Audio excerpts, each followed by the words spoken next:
Good evening, everyone. I am going to make a start.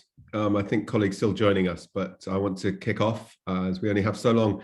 So I'm Leon Feinstein, Professor of Education, Children's Social Care in the Department of Education in Oxford, and I'm delighted to welcome you all to the fifth in our series of seminars on the rights of the child.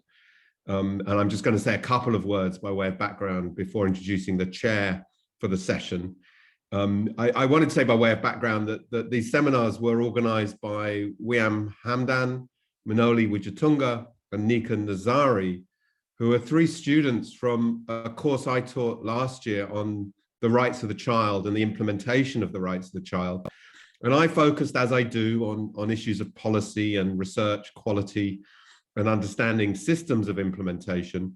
But my colleagues felt there was not sufficient diversity of voice or reflection on the underpinning philosophical and cultural issues and historical issues about the United Nations Convention on the Rights of the Child and its underpinning assumptions and presumptions. And so between us, we've organized a series of seminars to bring a much deeper, richer, and wider set of voices to the discussion of the challenges of realizing the rights of children.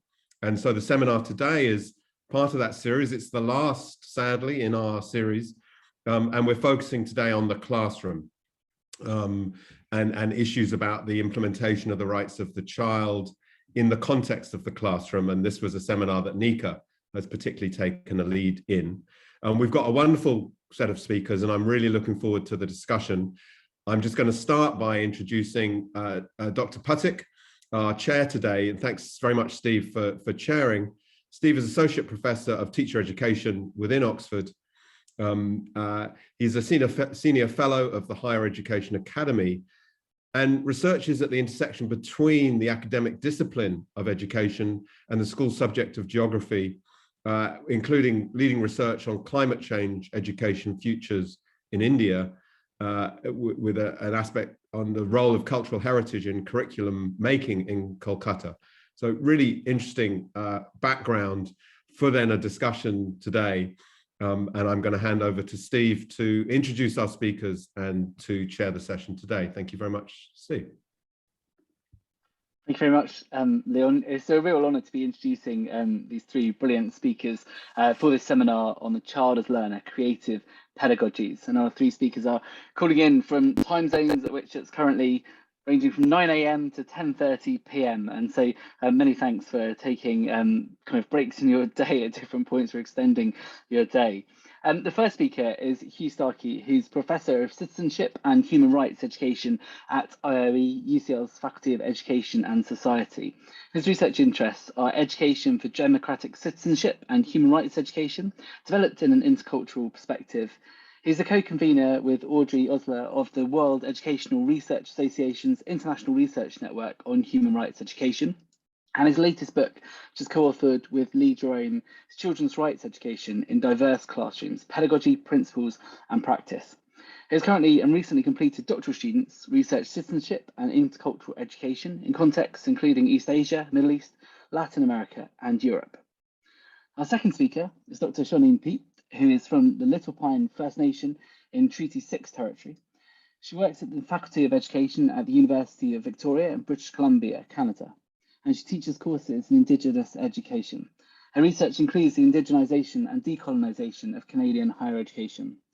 Dr. Peat served in several leadership roles, including Executive Lead Indigenization at the University of Regina, and both Vice President and Interim President at First Nations University of Canada.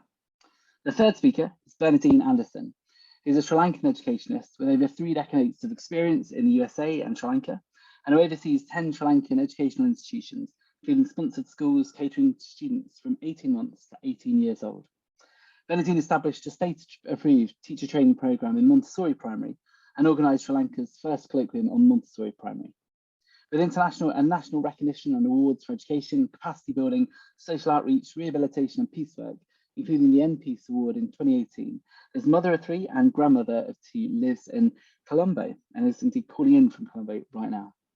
Each speaker is going to present for 20 minutes, which will leave us time for discussion and question and answer at the end. And we'll hold questions until that point. So please can I encourage you to write all of your questions using the chat function, and then we'll call in the questions at the end of that time. But for now, over to Professor Starkey. Thank you, Stephen, and I will be sharing my screen and hopefully accessing a PowerPoint. Right, so we've been asked to talk about child as a learner and creative pedagogies, and I'm basing this on my book, which Stephen kindly mentioned, Children's Rights Education in Diverse Classrooms, which I co-authored with Lee Jerome and which was published last year. Right, I think I need, okay, right.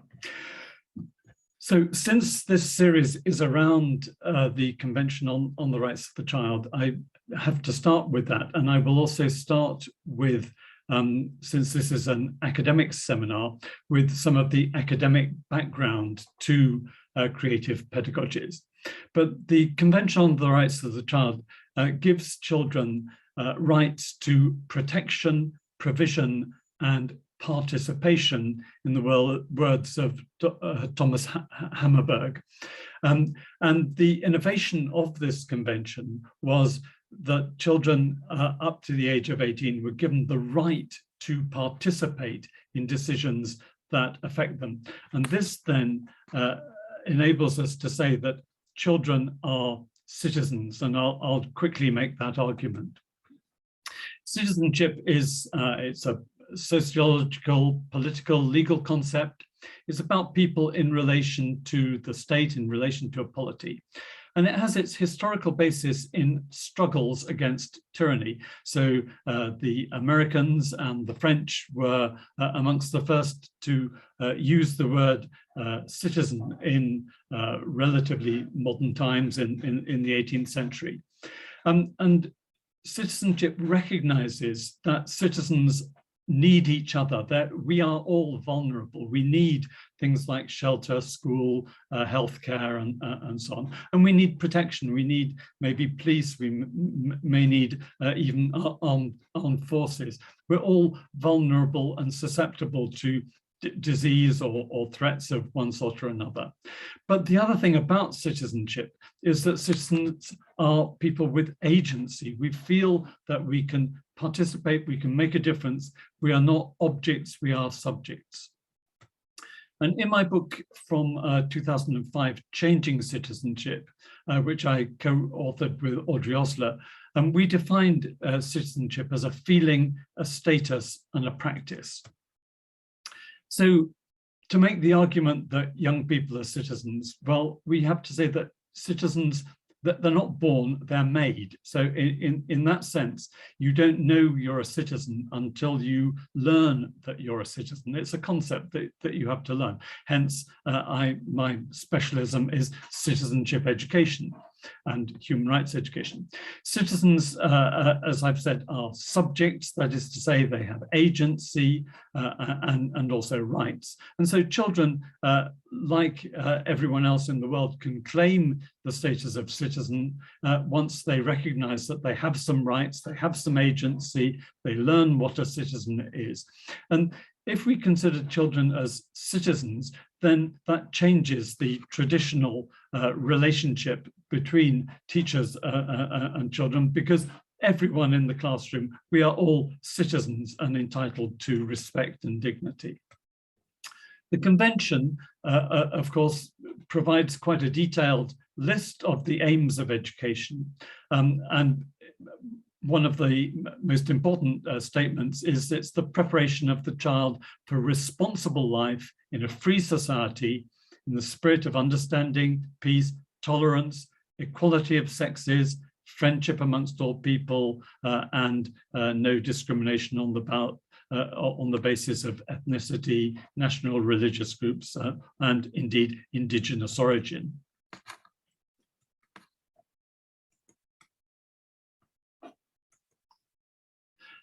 The Committee on the Rights of the Child made a general comment about the Convention and about Article 29.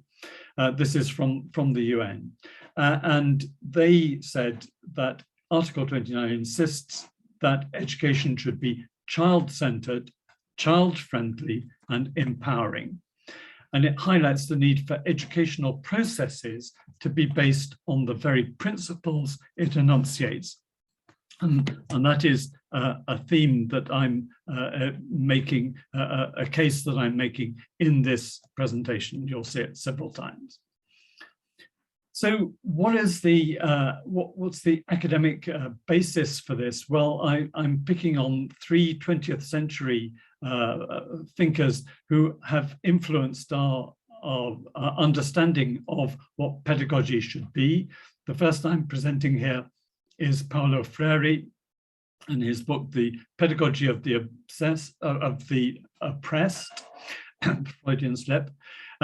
Instead of communicating, he said, the teacher makes deposits, which the students patiently receive, memorize, and repeat. This is the concept of banking education, the banking concept of education. So this is what we might consider to be a traditional way of educating. The teacher is the expert, and the students meekly absorb what the teacher says or what the textbook says.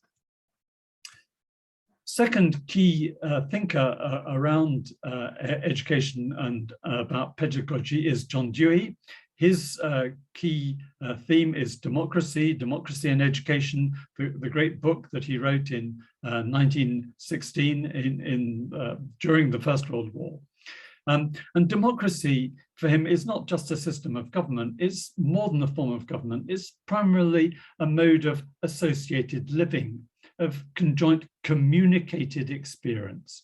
So in a democracy, each has to refer his own action to that of others. So it's about reciprocity. And if we do that, it's the equivalent to breaking down the barriers of class, race, and national territory. A third thinker who has influenced me greatly and who has a movement that goes around the world is Célestin Freinet, a French pedagogue whose keyword is cooperation. For Freinet, the child is at the center of the educational process, and children with their teachers work together as a cooperative, even a formal cooperative with a treasurer, with rules, with meetings, with minutes, and so on. Freinet emphasized the importance also of communication. This is a theme of my talk this evening, you will understand. And communication, which he associated with, for instance, a newspaper. So by learning to print a newspaper, children have to pay particular attention to spelling, to the aesthetics, and the look and feel. There must be no mistakes. It's got to be right because it's for an external audience. So these are not made up tasks. These are real tasks. And always Freinet pedagogy is project-based, question-based. So I've mentioned 3 very important 20th century inspirational figures in children's rights education, in creative pedagogies, and just to say that in the 21st century, and you'll find this in our book, we refer to colleagues such as all very much still active, Audrey Osler, Laura Lundy, and Manisha Bajaj, just so that it didn't look too entirely influenced by 20th century men. Okay, in 2011, the United Nations General Assembly made a declaration on human rights education and training. And the essence of this is that education should be about, for, and through human rights. So I will talk about that briefly. Education about human rights. Well, what are human rights? Well, as Jack Donnelly said, human rights represent the most effective response yet devised to a wide range of standard threats to human dignity that market economies and bureaucratic states have made nearly universal. So human rights are universal values, and they respond to universal threats to human dignity.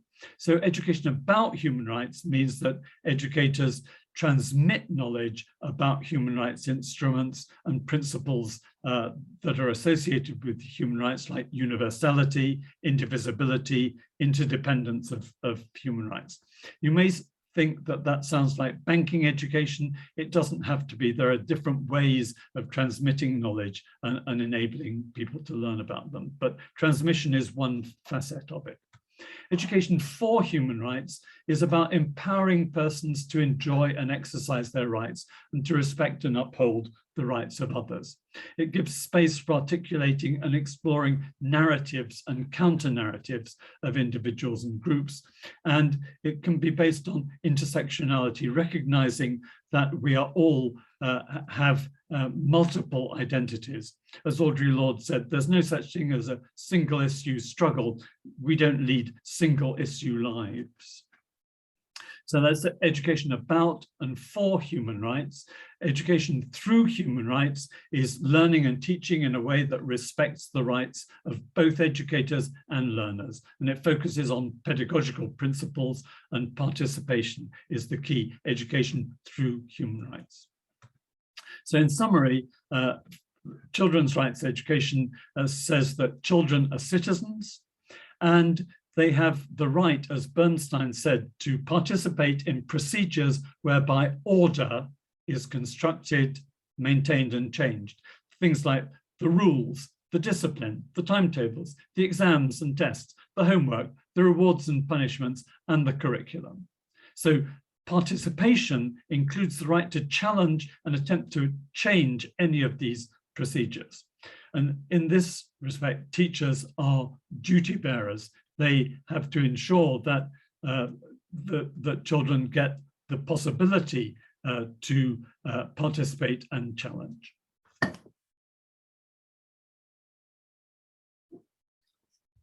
Back to Freire. And so the opposite of the banking system is a system where there is dialogue, where the teacher is not merely the one who teaches, but the one who himself taught in dialogue with the students, who in turn, while being taught, also teach. It's a process in which all grow. And to hopefully illustrate the universality of these principles, I have included an extract from a Chinese People's Republic Chinese textbook, where children are arguing or discussing, I think, very animatedly, sitting in squares in a format where they can participate. A further pedagogy of dialogue comes to us from Dewey. Dewey says, in order to have a large number of values in common, all the members of the group must have an equable opportunity to receive and take from others. And again, a picture of a class in Nanjing, China, with people, with the students sitting around in groups so that they can talk to each other, so that they can help each other. And cooperation, as Dewey again said, there must be a large variety of shared undertakings and experiences.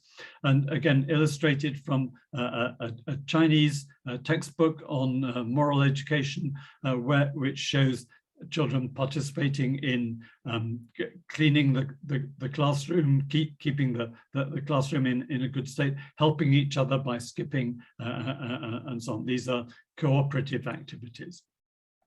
And education should be fun. This really illustrates that. So you asked me to talk about creative pedagogies. So here are just a few examples. One would be the use of drama and role play. Here, again, in Nanjing, children enacting a traditional story, and what they're learning about is patriotism, dedication, and friendship. But role play, drama is one creative pedagogy, I would say.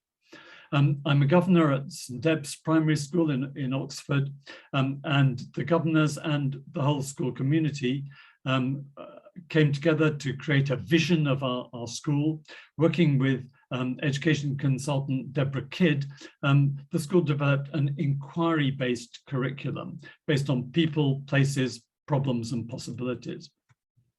And the result of that is that this was just last week's school bulletin. The reception classes, so we're talking about very young children, that they've been researching fossils, and Mary Anning's contribution. If you haven't heard of Mary Anning, you can Google her, look her up. So they looking at fossils, and they made a museum. And they invite the parents and carers and other teachers in, and around the classroom where the museum is set out, there are notices saying, please be curious and ask questions to our experts. So in this situation, the children are the experts, they're communicating their knowledge to teachers and parents. Here's another example. The year 2 children were working on water. They put on an art exhibition based on Hokusai's the Wave. They invite parents, carers, other teachers, governors in, and they will talk to them about the artistic work that they've done responding to this scientific question about water. Year 3 children, they asked, what do human beings need to survive? Do we need art, and why? And they actually built a kind of prehistoric cave, which you could actually walk through. I did, and you get a tour, and the children will give you a tour of the wall art and tell you all about the cave. So these are practical ideas of very creative pedagogies that involve communication with other adults. One of my doctoral students, Katerina Butzia, she's doing action research against hate speech in a couple of primary schools in Athens. And one of the activities I really liked was where the children were given a balloon each. They were asked to paint a face, and so the balloon became a friend. And then they had to think of 2 words that they need to be safe and happy. They walked around and consulted a simplified list of human rights. They chose 2 words that are the most important to keep them safe and happy. And then they discussed their answers and tried to connect them with some of the human rights. And at the end of that sequence, they threw their balloons in the air and tried to catch them as symbolic gestures of protecting their friends and their rights. So here we have the affective dimension, the emotional. They have their friend, they're protecting their friend. But of course, in every class, you get some less socially minded children. And one child mentioned that someone tried to pop her balloon and throw it on the floor. So the teacher took this chance to discuss afterwards our responsibilities to safeguard our own rights and those of others from threats. And so basically what we're arguing is that children's rights education is a journey to thicken children's agency. And if you're here today, then move here tomorrow. If you're here, then aim for here. And who knows what education will look like here when children have much more agency. Thank you. Apologies, I think we've lost Steve. So I will do that.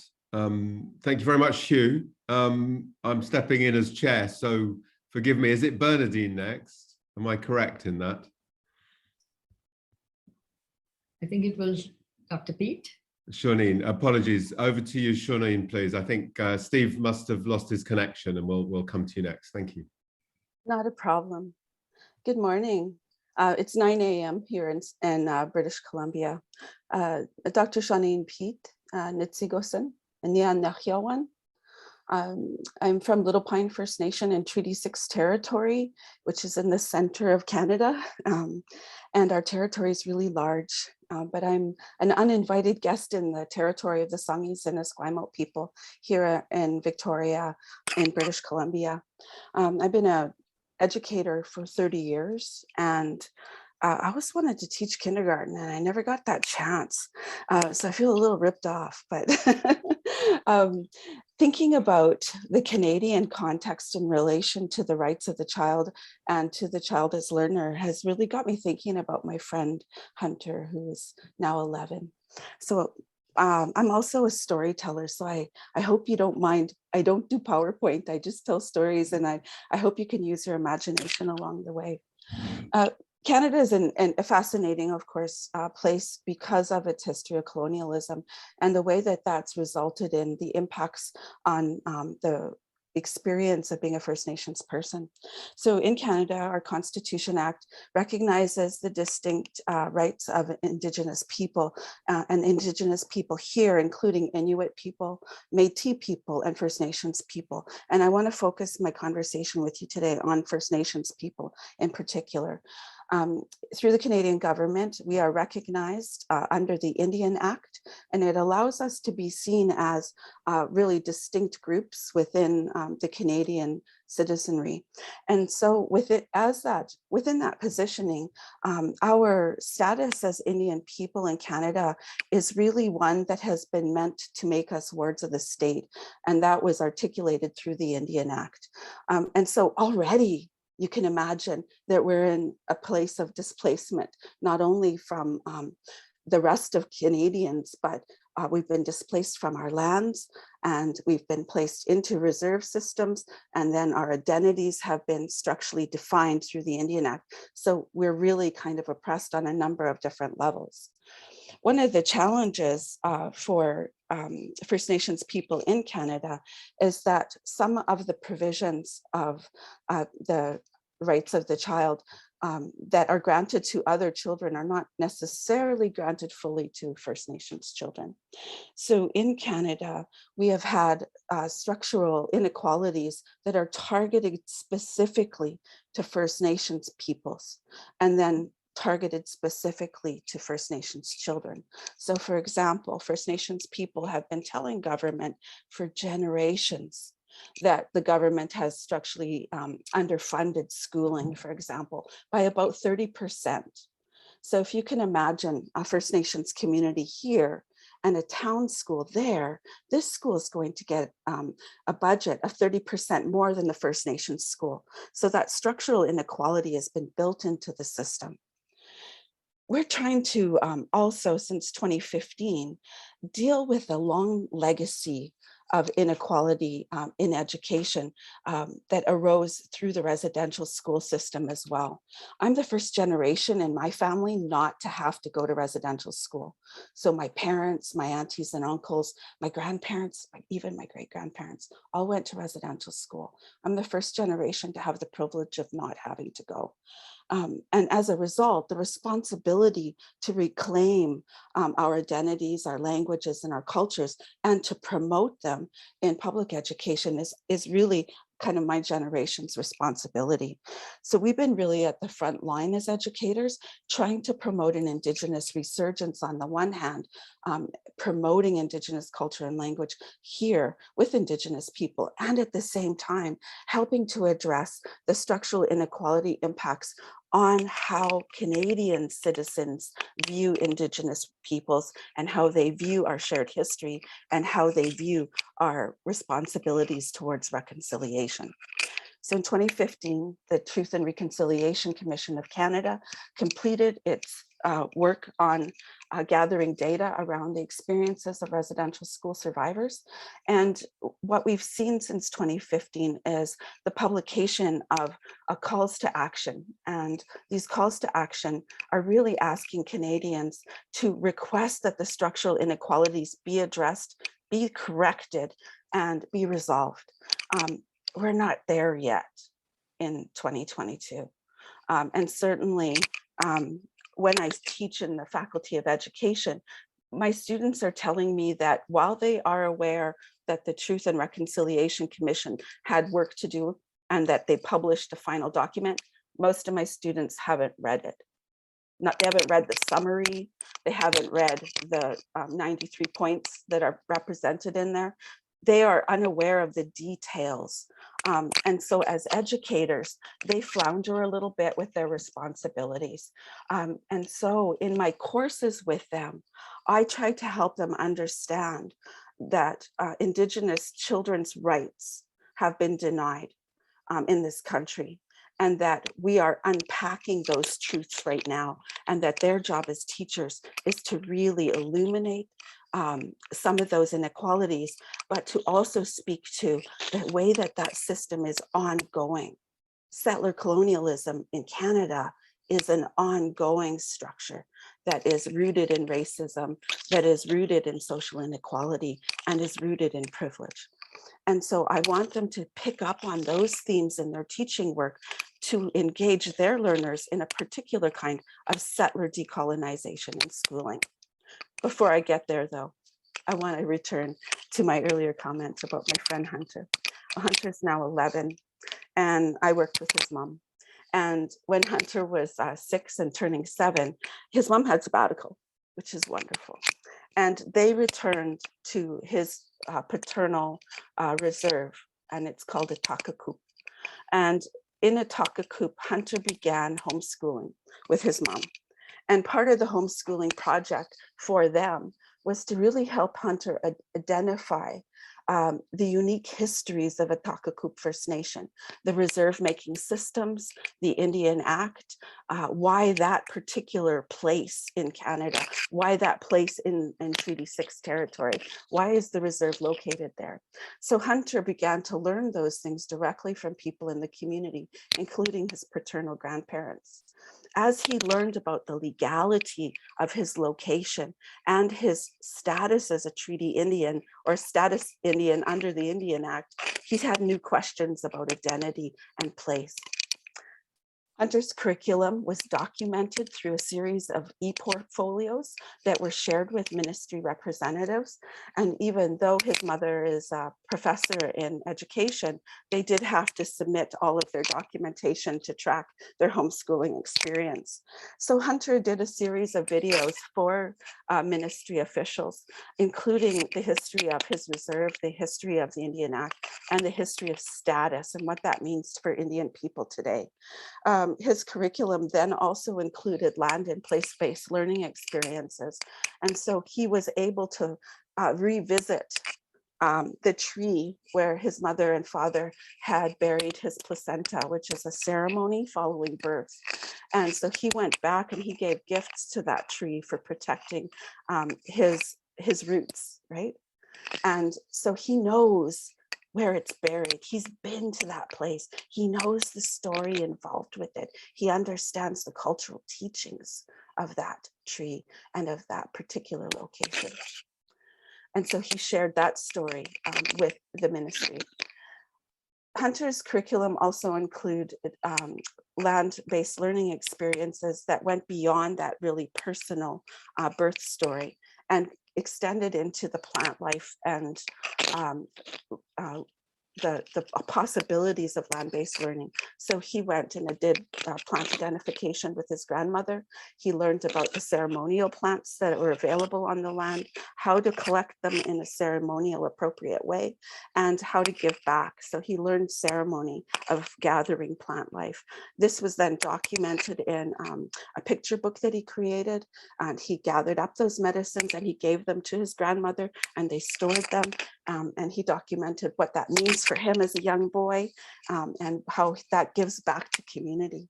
And so Dr. Pete, I'm very sorry to interrupt. Your necklace is rubbing against the speaker, so we're getting a lot of, if you could just lift the speaker up, thank you. Yeah, no problem. I'll do my best. I'm usually using like my hands and gesture as well. So thank you for correcting me. So with Hunter, I mean, his experiences really became in that land and place-based way, quite in depth. He went picking berries with his mom and his dad. And then when he returned, they made jams. And some of those jams they gave back to community members. They prepared them for ceremony. And he attended a number of sweat lodges with his grandparents in the community where his grandfather was leading them. And so he played a role in ceremony just as a young boy, learning those roles in his community, learning the songs and the ceremonial responsibilities that he too carries.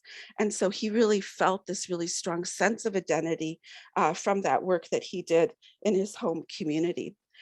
His experience, of course, really deepened his understanding of his identity as an Indigenous boy, as a Nehiyaw boy. And so when he returned to the city and his mom's sabbatical was over, Hunter joined an outdoor education program where most of the students were not First Nation. Most of the students were settler children. Through Hunter's storying, his dramatics, and through his play, he was able to offer his classmates a deeper sense of cultural understanding and cultural awareness that might not have been offered to them in this particular outdoor ed school. Jolie told me the story about how he had gathered his friends together and they had like dinosaurs and the other characters from different programs. And he had them coming forward to sit together in a circle for a feast following a sweat they just did together. So you can imagine the dinosaurs and the little characters all together replaying ceremony in a way that was really instructive to some of his classmates and led to new questions. Hunter's now 11 and he teaches moss bag teachings. The moss bag is what he was wrapped in when he was an infant, and it provided him with security and it provided him with warmth and care and lots of love. And so he shares the story of his own moss bag with his classmates in the younger grades. So he's giving back in a way that's also expected of young people in our communities. You know, this story for me really connects a number of creative pedagogies that go beyond what's provided for in public education here. Here, we tend to really focus in on culturally based learning, and yet we have this long history of colonialism that also needs to be unpacked here. So in the courses that I teach on settler decolonization and towards settlers' greater participation in Indigenous education, I really call on our students to recognize the ways in which Indigenous children have been structurally denied opportunities that other children have had, and that settler children too have been denied the understanding that Indigenous peoples have. And so we're not in a position here, either of us, to reconcile anything in terms of our historical relationships and our contemporary need to act on the calls to action that the Truth and Reconciliation Commission has called on us all to engage in. One of the problems is that students in schools, I ask first year education students, every class I've ever taught, how did you learn about Indigenous people in your homeschooling community? And for the most part, they tell me they learned nothing. They didn't learn what to call us. They didn't learn about the Indian Act. They didn't learn about residential schools. They didn't learn about the contemporary situation that's going on today.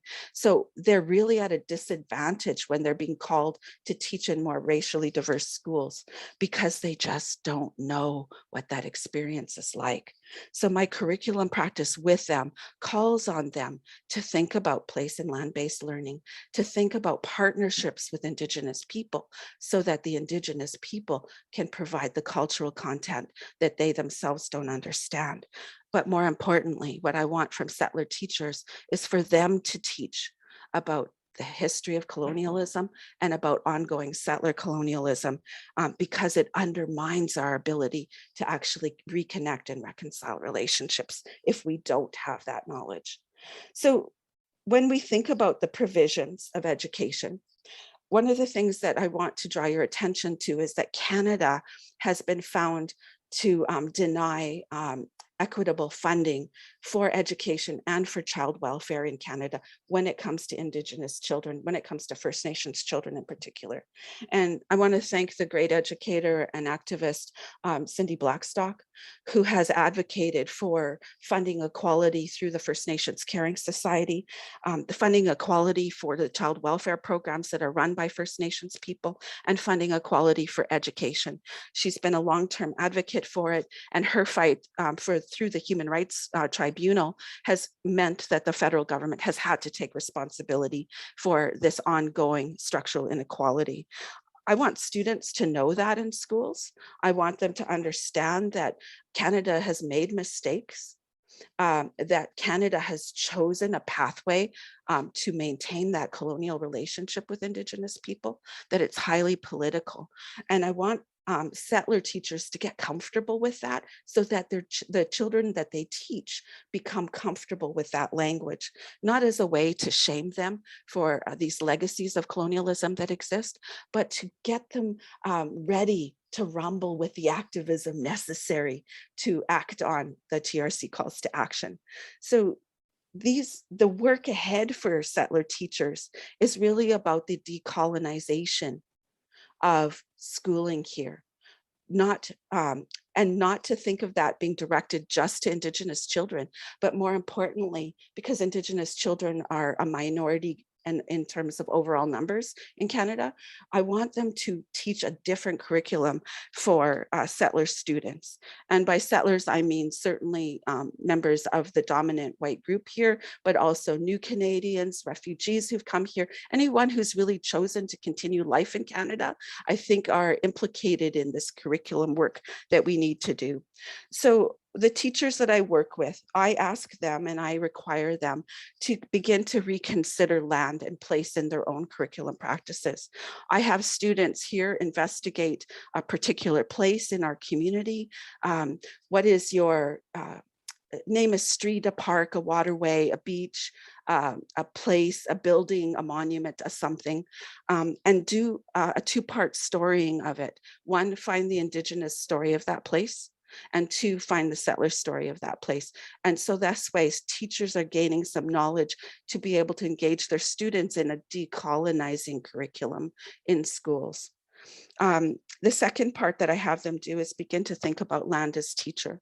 And through an exercise called I See and I Am, I have students engage in a land-based experience. And so they find a place on the land where it's comfortable, where they can sit safely for about half an hour. And when they're ready, following meditation and focused or guided visualization, I have them take a look at, what do I see? I see the eagle, I see the cedar tree, I see the fern, and to make a list of these things they see. And then to change the narrative towards I am the waves, I am the cedar tree, I am the fern. And this way, they begin to shift their thinking about their relationship to land. Land, therefore, is no longer property. It's no longer a material asset. It becomes something alive that we relate to.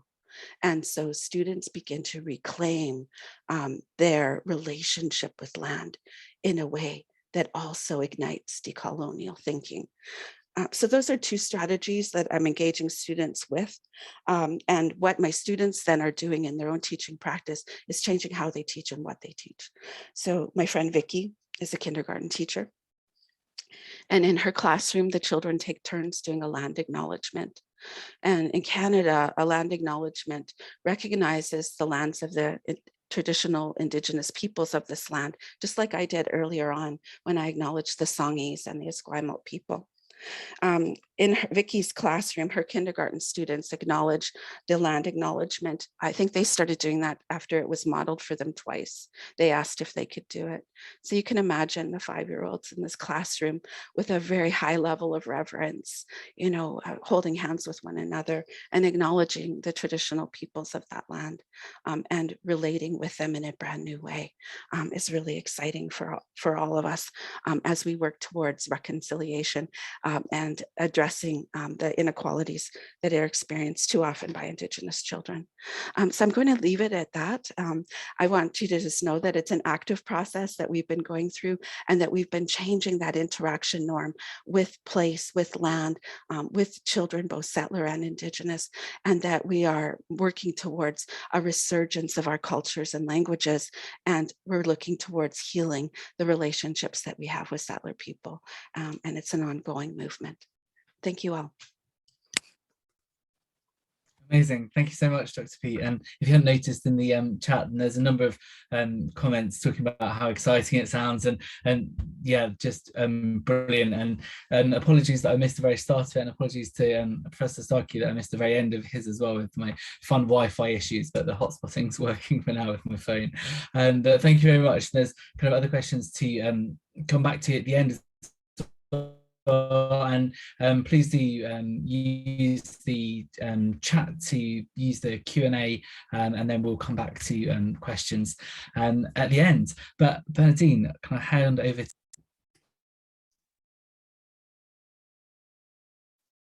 Yes.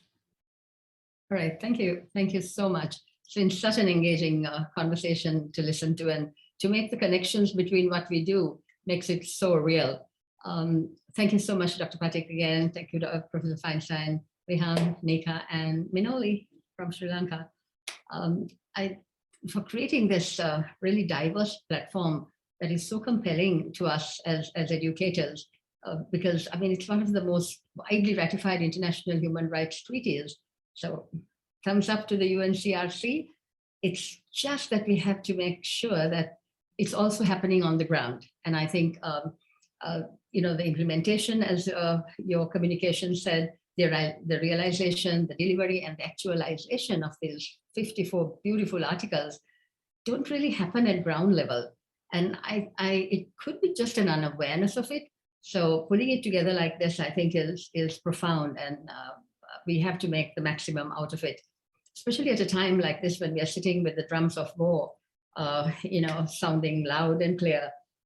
We all know that the child gets marginalized at times like this, and I have seen it in Sri Lanka as a post-war country so much, that all our work is actually about, yes, enhancing you know, the total child and the development of the total child, but it's also very connected to a peace curriculum that helps build even the children, you know, beyond that, who are made aware of the actual ground handling of the situation in Sri Lanka.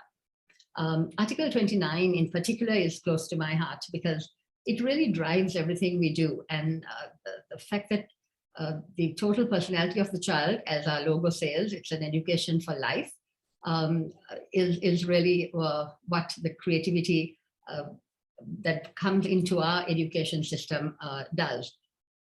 Personally, I feel education across the whole spectrum is fundamentally flawed. And you see it because of, you know, the various reactions and things that we see around the world today. Speaking for Sri Lanka, I believe we need transformation, not just change. So much needs to happen. It speaks particularly of the, you know, just in 2012, Sri Lanka was the leading country in the highest rate of suicides, and we're just 20 million people. So you know we've done something wrong. And we're, you know, it continues because the depression rate of our adolescents right now is at 35%. And I don't think that includes the mental kind of instability that the pandemic has brought. This is, you know, statistics from before. It also has a very definite kind of inclination for the male population, the adolescent males, to get into the drugs and, you know, the alcohol, the smoking. And all of this pointing out to the fact that there isn't enough of that creativity, the total child development. It's kind of one-sided. I study, I go to university. I don't go to university, I'm a failure. And that kind of fear that is in the child, I believe, you know, pushes them into all of this unnecessaries. The self-poisoning, the attempts, you know, of going into all these addictions is all below 25, as young as 15, as young as 12. So the fact that we have to do something is clear. And what astonishes me is that nothing concrete is actually done policy-wise, We don't really have the mechanism to approach this. It's crazy, but there's only 65 or 64% of schools around the country even have a library. And I have been to many of these libraries, quote unquote, that don't stand up for what it is needed. In a country with different languages, different cultures, most of the libraries don't have a cross-section of any of this for the children to be exposed to it as one language, one type of book, and very often not enough to engage the children. It's interesting to note that in 2019, actually, the United Nations had requested for more standardized schools, and they did 1,000 schools, but the enhancement was mainly in the STEM facilities. The liberal arts, the creative, kind of kosher never came in, and it was the math, the sciences, and it stayed there. So it really shows that all of these decisions and all of these actuals show that Sri Lanka is not embracing this need or this right of the child, the 23rd, 29 right of the child, and it's time to really do something about it. Even taking it to the level of the final exam that children have to do, the O-level exam as it's called, the pressure is intense. The tuition classes, there's a culture of tuition where children are in this private tuition classes till 10, 11 in the night, and if they don't pass it, there is just, you're just considered a failure. So the very fear of it puts children into a kind of gear that relates to them getting involved in anything but what is necessary for them to thrive in a total personality. There is the nightmare of this grade 5 scholarship exam that I feel is in complete violation of all human rights. At the age of 8 and 10, the children are put through this island-wide exam. And it is only if they pass it that they get into a good school, quote unquote. So if they don't, there is pandemonium. And I know this for a fact because I work out, the bridge to peace schools across the country. And so many times there are even attempted suicides by mothers, by fathers who have mortgaged their lands to put children through this tuition process. And then if they don't pass, there's complete pandemonium. So again, these little ones are put through the conflict between parent and child, the kind of disappointment that grows and causes this situations of relationship is all mainly education stress, and the fact that we don't have a rounded education that works for the child. The primary completion in Sri Lanka is almost 99.5%. Again, clearly the fact that there's a so-called scholarship exam that pushes them in, and then if they pass, they're sent off to city schools, and very often there's nothing to support the child when they come to the city. They have to, go into a boarding school sometimes, and it's very inconvenient and actually unsafe. I have visited children who have transferred from the village and been appalled at what they have to put up with.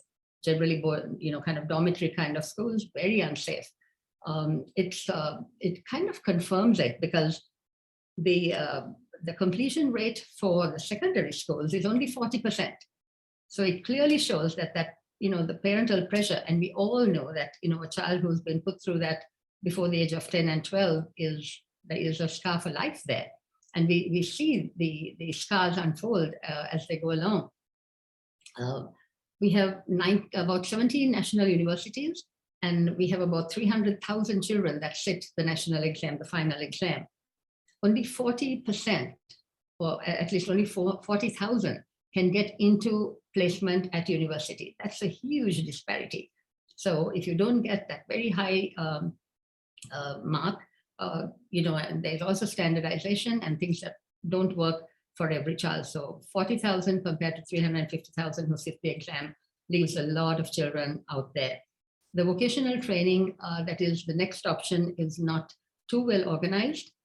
So children really don't find an avenue, which again causes, I believe, a huge trickle-down effect of kind of dissatisfaction children moving out of education and into everything else that's out and available at that age.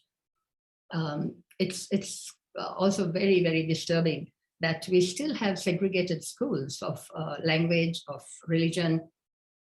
I mean, we are a post-war nation, a bloody post-war nation. It was, I lived through it, so I know. And, you know, I'm married to a Tamil, and I feel the hardships of it. My children went through it.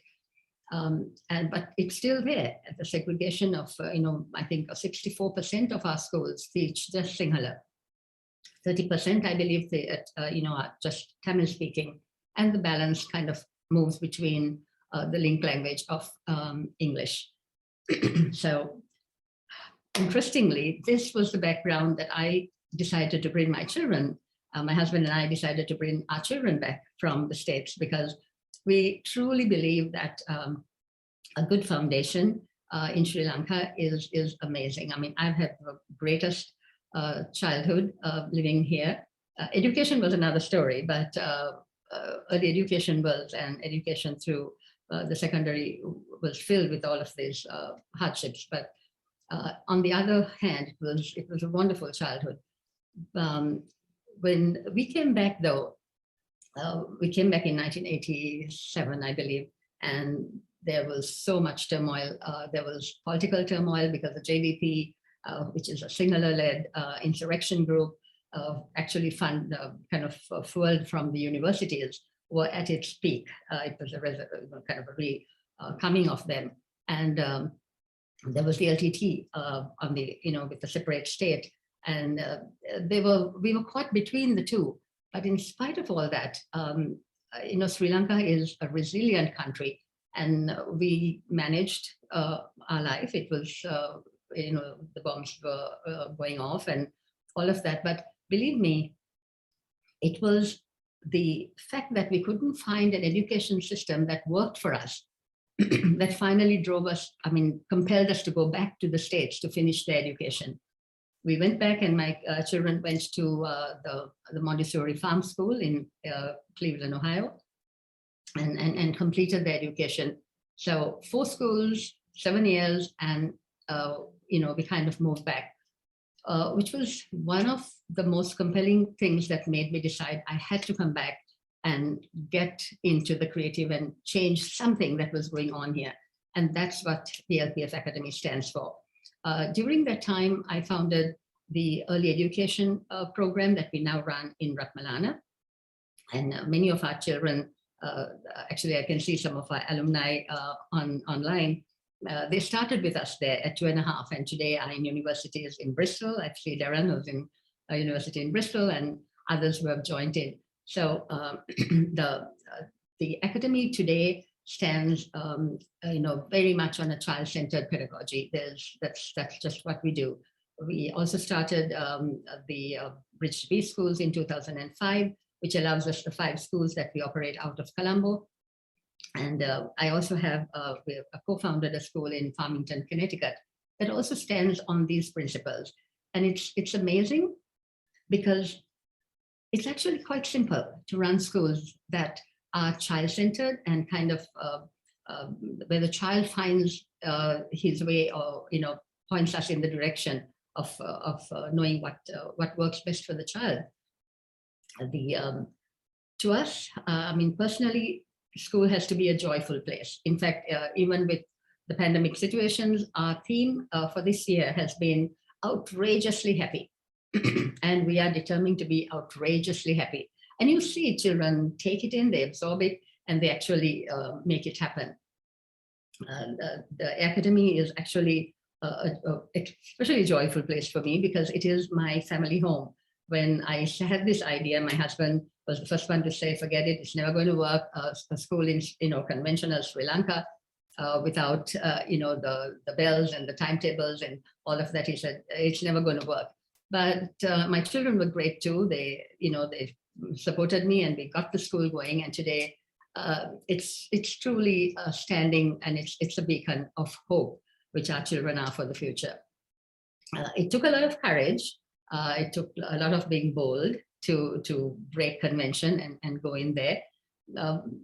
because you know, the no compliance, the no conformity is kind of completely different in a context of even what I knew growing up, and is even worse now because of the you know, the high expectations that children are going through. It was all worthwhile when I remember the story of one of the students walking in. He was ill for 3 days. We have a very low absenteeism rate, and it's wonderful to see children kind of running into school, but then dragging their feet to go out. To me, that means we are good. This boy walks in and he says, he didn't see me, I was standing out there, and he said, with his mom, and he said, "Oh, home sweet home." And those words echo through my head every time I feel a little bit like John the Baptist and shouting aloud alone. These words are strength to me. You know, to hear a 11-year-old come in there and say that his mother works with us now as a teacher. So, there's a lot of relationship building in the school that we really thrive on.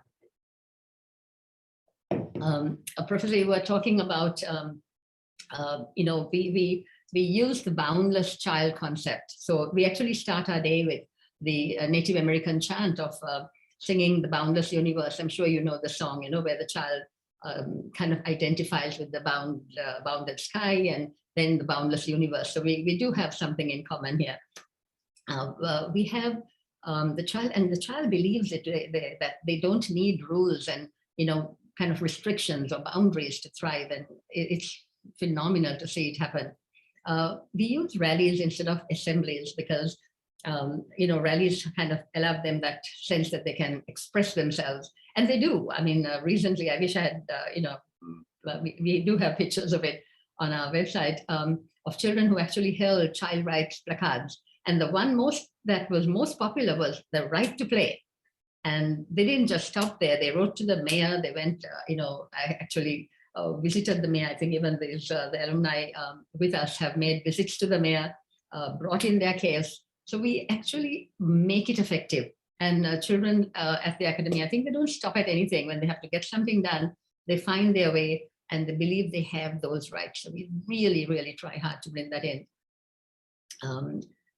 We also have no competitions, and that was one of the bigger ones because competitions in Sri Lanka are the way to go. So we took it all out, and you know, there was all this thing about how, and you know, it's not healthy.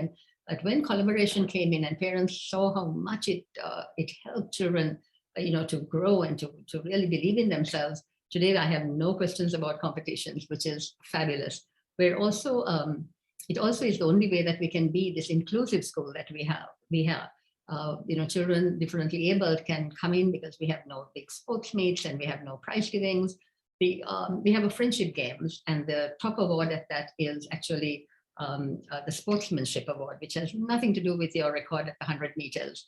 And again, one of our alumni was actually got that coveted award, so I'm glad he's online. The fact that you know, the kind of the teachers are really called facilitators. We don't kind of use even though we use the word teacher, we use our word as facilitators because we really believe that for us it's a role of enhancing the child, kind of sharpening their perception. We are big on letting children be perspective, you know, have perception on what's going on around them, being attentive to what's going on around them. You know, that expands their intelligence and kind of reach even beyond their own dreams. With the fact of competition, it was very interesting. Our graduates, the class of 2021 is graduating, and I just told them, I don't know what got into me. I just said, you know, teachers have worked through very difficult circumstances, so why don't we give special awards for teachers that you felt went beyond the call of duty? And they looked back at me, and Shehanya, one of them, turned around and said, but you know, Auntie, isn't that against what we do here? If we give a teacher a special award, you're giving competition, right? You're creating, and I was thrilled. At the same time, I was so amazed that they had made the connection. You know, they had, obviously, it was in them. I mean, and the whole group was like, we'll give all the teachers a plant. And they went one step beyond the support staff, and everybody is getting the same plant. And to them, that was fine. So I didn't interfere with it. So, they've started with us at 2.5 and coming up now as compassionate citizenship. I know you use the word citizenship. I mean, it's phenomenal. It can work. That's all I say. It can work. So, because the teachers also are very encouraging for children to be curious, to ask the questions, to be inquirers. So, that the fact that the children get involved in their own learning is also very, very informative. Because we are very conscious that accumulated memory and data is going to be a thing of the past, and trying to make children, kind of all of Article 29, if they're going to succeed in the world of 5-10 years, then they absolutely need to know, how they're going to get there. Again, Dr. Pete, we also have what we call a peace curriculum, because it is something that is kind of the center core of everything we do.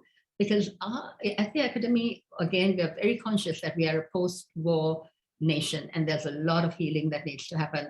So the Bridge to Peace organization is a nonprofit organization, and through that we fund 6 schools around the country in all the different parts of Sri Lanka, which is great because we have also what we call a peace gang. And again, creative, the word gang used for peace, which is in Sri Lanka, gang is a connotation of a different nature. It came from the children and it stuck, and they absolutely love it. I mean, alumni now in universities still say that the defining things about the school that they remember are those peace gang moments. Basically, it again creates awareness, brings your perception to know what's real and what's going on around you, and to actually do something. I mean, that creativity is pushed and kind of, as I said, there, it's sharpened and enhanced and expanded, so that they actually do something, and do something they do. If it's cleaning the beaches, if it is, visiting rehabilitation centers. We even worked with 73 child soldiers. And for all of this, of course, we are truly blessed with an amazing faculty and a parent body that is, completely supportive of all this. The seniors actually scouted out Mulathu and started our school there. So there's no bias in their heart, and it really helps. We're pulling the cultural wonder of our cultural pageantry into our pedagogy big time. We use the glorious monsoons. As Dr. Starkey said, even if we get soaked in it, we look at the the wonder of it, and we really embrace it. The pageantry, the children boil milk, they make lanterns together, they'll light up the Christmas tree together, we'll eat at Ramadan from the savans, so that all of that makes us come together, and the barriers are broken just by hands-on experience. We don't take it off lessons. Storytelling, we are a nation of storytellers, and we use it big time at the academy. We have grandparents who come and share these stories, and stories we have, our folklore is fabulous.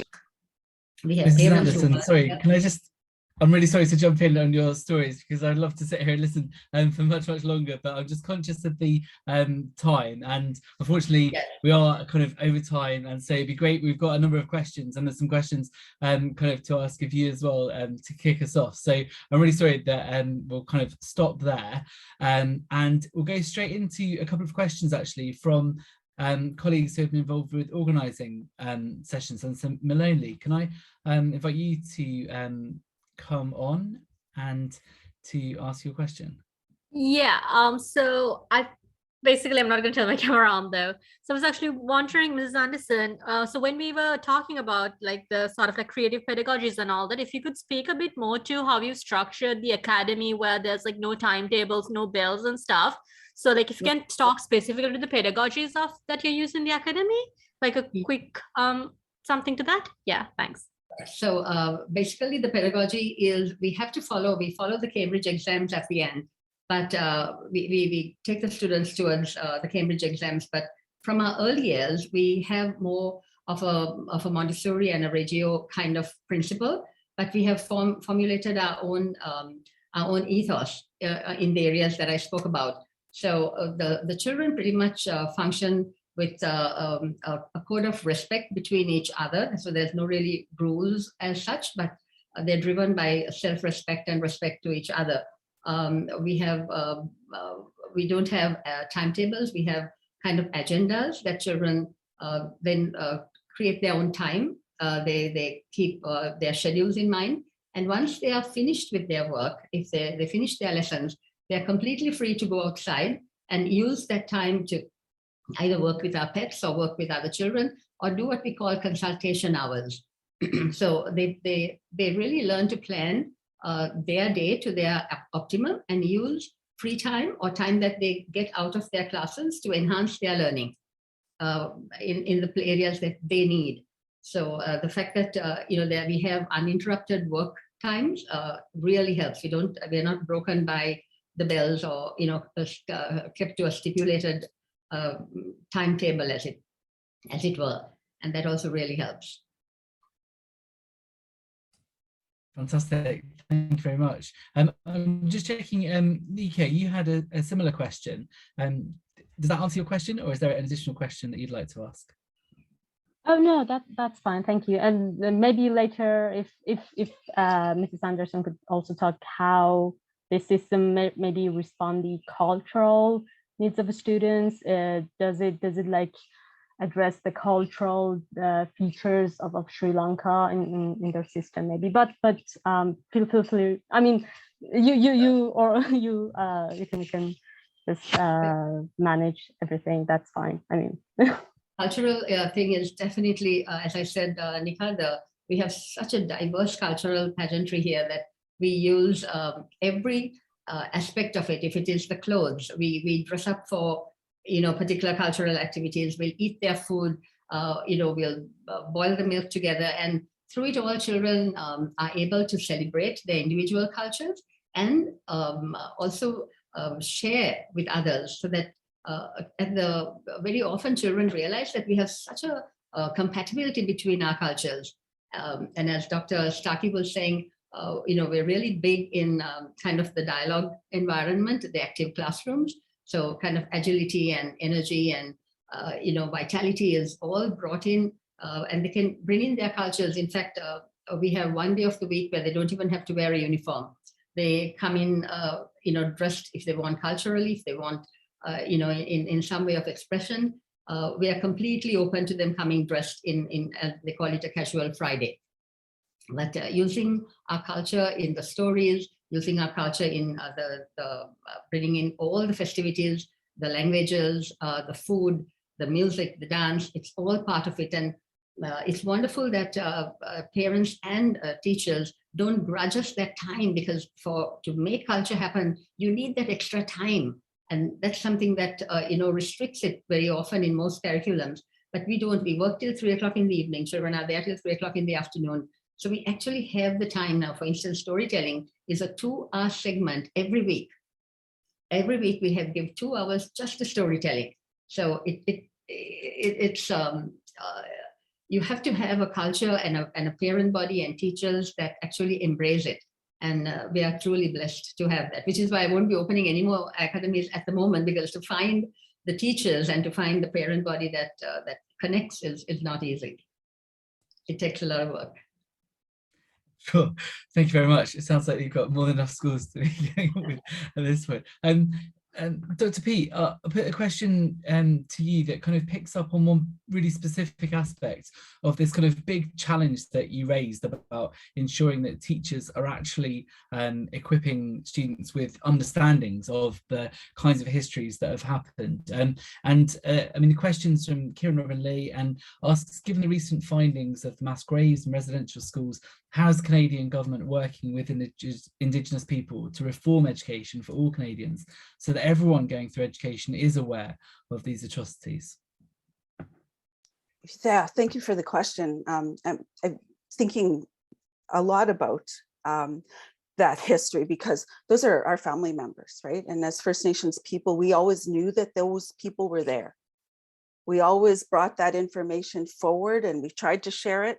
But what ended up happening, it was often met with denial or dismissal or minimization or even rejection. And so it was not a surprise to us. It is a surprise to most Canadians. And one of the things that I've been recognizing, because I always ask that question, how did you learn about Indigenous people in your homeschooling community? And the answer is like nothing. I learned nothing about Indigenous people. Most settlers, I understand, have been structurally denied the opportunity to learn about Indigenous people. And as a result of that, this call to re-educate and towards settler decolonization has been really loud since 2015. The provincial government is in charge of education, and each government, of course, is influenced by the politics of their province, right? And so here in BC, in British Columbia, where I am now, there is a ministry within the provincial ministry for Indigenous relations and reconciliation. They're the only province in Canada that has that ministry, and they're calling on each of the individual other ministries, education, child welfare, justice, etc., to be in alignment with the reconciliation goals. So this province is really unique. In Saskatchewan, there's kind of been a bit of a, we won't really do anything. They've had a mandate to do treaty education, but they have not had a mandate towards reconciliation education. And like I said, BC is the only place that's doing that. So Canada, not so much. Provinces, very little except here. And then here, the alignment between teacher preparation, curriculum, and professional standards and certification are all aligned with that goal of reconciliation. So that's how it looks different here. Thank you very much. You're welcome. To pick up kind of two really broad questions, but one from Thomas Godfrey Fawcett, and Hugh, I don't know if you want to kind of start response to this, but the question is, I was interested in Hugh's comment that children need to be taught they're citizens rather than how to be citizens. This, I think, speaks to an interesting tension that's central to these three fantastic talks between education bringing children together into a shared culture, citizenship, versus a more individualistic, emancipatory purpose of education, being about celebrating differences and diversities. And so the question is, could speakers comment about navigating this tension in their contexts? Well, yes, thanks for the question. I think it's not really either or, it can be both and. So you can learn to be a citizen, but there's no one single way of being a citizen. Being a citizen is being able to work with other people. An individualistic education is all very well, but learning to live together is the essential act of schooling, I think. Although it was interesting to hear about from Shawneen about Hunter's curriculum, which was absolutely terrific and inspiring, and using nature and going out and so on. And it reminded me that Frenet used exactly the same kind of thing, but he was doing it collectively. So you can do it as homeschooling with a single child, or you can do it collectively and you go out and find nature and use it and so on. So perhaps that's enough as an initial stab at that one.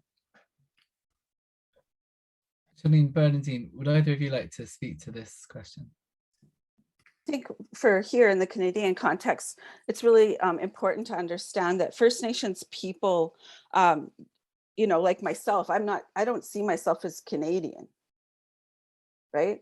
Because colonization here expected assimilation. And my active resurgence is to reassert my Nahiawan ancestry and my Nahiawan identity as an act of resistance. And so for children, my children, you know, I went ahead, got the PhD, but I also told my kids, you don't have to. Like that's not the bar that's expected, because you'll navigate your own way of life in the world, and do your own forms of activism. Teaching is my activism. And for the Indigenous children in our schools here, I can't assume that they want to assimilate at all.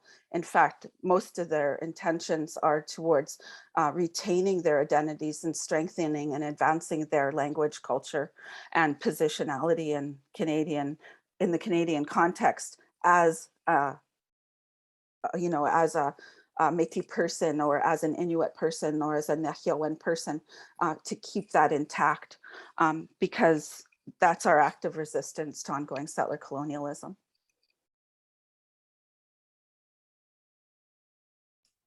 Thank you. Bernadine, you also unmuted. Was there anything you'd like to add?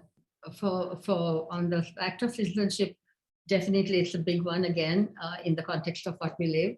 And for us at this point, there's a drive towards having a Sri Lankan identity that was shattered at one point. So we find a lot of initiatives in that way. And I think as Dr. Pete said, activism to me through education is in getting the children from the cities to really visit the schools outside, see the disparity, but still learn to work within it and to understand that we are one nation that has to heal after 30 years of war.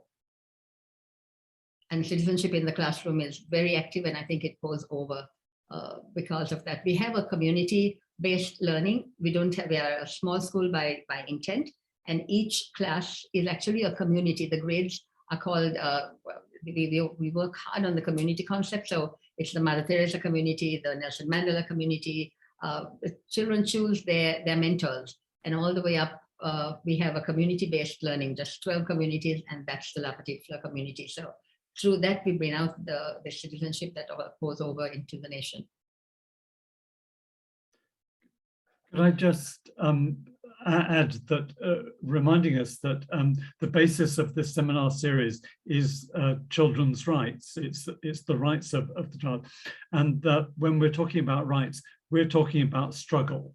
We are talking about wherever you are, improving the world. There is always a better world out there, but it's always a struggle. So I think the three talks have illustrated that, but particularly Shawneen's talk of about having to confront the previous settler colonial mentalities and make sure that the majority population are aware of the struggles of the minorities, and that's also learning to live together. Thank you very much. Just pull a question from Leon, and whilst I'm asking this, Hugh, just to flag up the from Diana, who's asking for the names of books. I don't know if you're able to respond in the chat with those names, that would be great. But Leon's question is, I've lost it. I found it. How essential is a rights framework and the legal foundation of the UNCRC for improvements to children's experience of education? Anyone like to speak to that? Shawneen, would you like to start us off? Lots of nodding. Yeah, for sure. Definitely, I think for educators that I've been working with, helping them to understand that there's a more global context, not only for the rights of children, but also for Indigenous peoples, and that context is foundational to why we're talking the way we are today about schooling and pedagogy and teacher training and children's experiences and learning. I think it helps them to understand that this isn't just something we plucked out of the air. It's foundational, right? But it is foundational in a way that is off to the side sometimes, right? So many of the students that I've been teaching, they're unaware of the UN Declaration on the Rights of Indigenous People. They're unaware of the Royal Commission on Aboriginal People, and they're unaware of the more recent findings of the National Inquiry into Missing and Murdered Indigenous Women and Girls. They don't see that as essential reading for themselves. They don't see it as an essential inquiry for themselves, because as settlers, they don't have to. It really has very little to do with their everyday experiences. So when they see the rights of the child, you can imagine that they're reading through that as the rights of the children of dominance, right? because they're not automatically picking up the necessity of thinking about the more marginalized people in society at the center. And so my students struggle with replicating the kind of experience they had in their own schooling experience, and then doing something very, very different in relation to diverse populations. And so I think it's really important. We think it's important, right?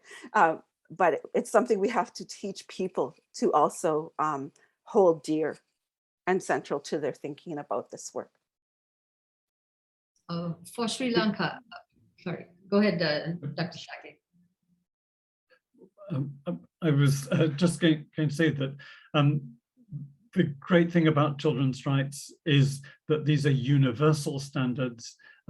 They are, as we see this evening, applicable across the world, and they provide a moral basis for schooling. So if schools recognize the importance of respect, dignity, tolerance, or peace, all these things, then we can move towards hopefully a more just and peaceful world, as Bernadine has so eloquently said. Yeah. Thank you. Adding to what both of you have said, again, in Sri Lanka, somehow I think the whole convention went out the window over the 30 years of war. There was the child soldiers itself, nearly 10 to 15,000 of them, to the rehabilitation. When you even spoke to them about it, they were totally unaware that there was anything that could, uplift them, and that they had a right to actually demand something. It is not in our culture, we're a colonized nation, as Dr. Peake said, and obedience and accepting and not challenging is kind of part of who we are. And to break through that and to change it and to say, we don't need to. You can ask now. You can. This is your right. It is truly sometimes mind-boggling that they just look at you and say, "But we're supposed to obey." I mean, that's the right thing to do. So that to change that mindset is compelling, and to be at it all the time, to use the peace curriculum, to use the schools, to let children feel empowered. And I know that the only way is to start all the way in early education to change it. And you see that happening with small groups of children, and definitely with children who are coming out of the alumni at the academy, because of the freedom and because of the fact they are allowed to use citizenship in a positive way. Fantastic, thank you very much. Leon, I don't know if there's anything you wanted to come back on the last, we have a minute and a half left. Thank you. There's so much in all of that. I was very struck by the definition of democracy that Hugh gave us, I think from Dewey, but sitting here in a country that has sort of redefined democracy as being we vote in a referendum, and whoever wins, that's democracy. To get a kind of broad, rich, relational notion of democracy as a way of living, I think is such an important message. And I'm sure many of us, if not all, agree. I'm slightly left with the question that we started the course with, which is about whether how much a rights framework can really be implemented in practice. And I think we've had wonderful examples, I guess particularly Shawneen and Bernadine, of the practice that follows from a rights framework. And I can see how, Shawneen, in your context, the legal context creates rights and supports to the work that you're doing, without which perhaps that work would not have happened. It might have been difficult. I see you nodding. That was going to be my question. And I wondered for Bernadine, if you might say more. I mean, with 30 seconds, and apologies, with 30 seconds, how much it seems to me that the rights framework is a culture that you're adopting in how you develop your pedagogy. But does the UNCRC play any role at all in help you achieve what you've achieved? Not really. I haven't been able to engage them in that, to a fact that when I kind of did my master's in peace and reconciliation, I actually had trouble making sure that all those areas were ratified in a real way in Sri Lanka. And I actually didn't offer my thesis at the end because I found so much of kind of it came in the way of what was actually happening on the ground and what I was supposed to say. So I actually held back on my thesis on that, almost in defiance. But I think when it comes now to the north, there are people who have come in and who are really holding it true to that. And it is wonderful to see. It is wonderful to see. And I feel at this level, the youth of today, it will come through and it will permeate down into it so that they can actually be their highest and truest expressions of themselves within their rights. I have hope. I have hope. It's a wonderful, wonderful note to finish on, having hope. So again, thanks so much to our three speakers. It's been a real privilege to have engaged in this and to listen to it. And Leon, thanks so much for convening, and particularly to Manoli, Nika, and Wiam for everything that you've done and kind of continue to do impacting the department. And thanks very much for joining us, and apologies to people whose questions haven't been able to be picked up, but hopefully it's the start of those conversations. Thank you.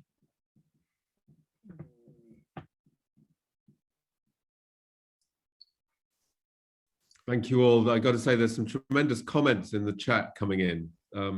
Very complimentary series of comments, which we don't always get this many, I have to say. So that's a testament to the quality of the talks. Thank you all. Steve.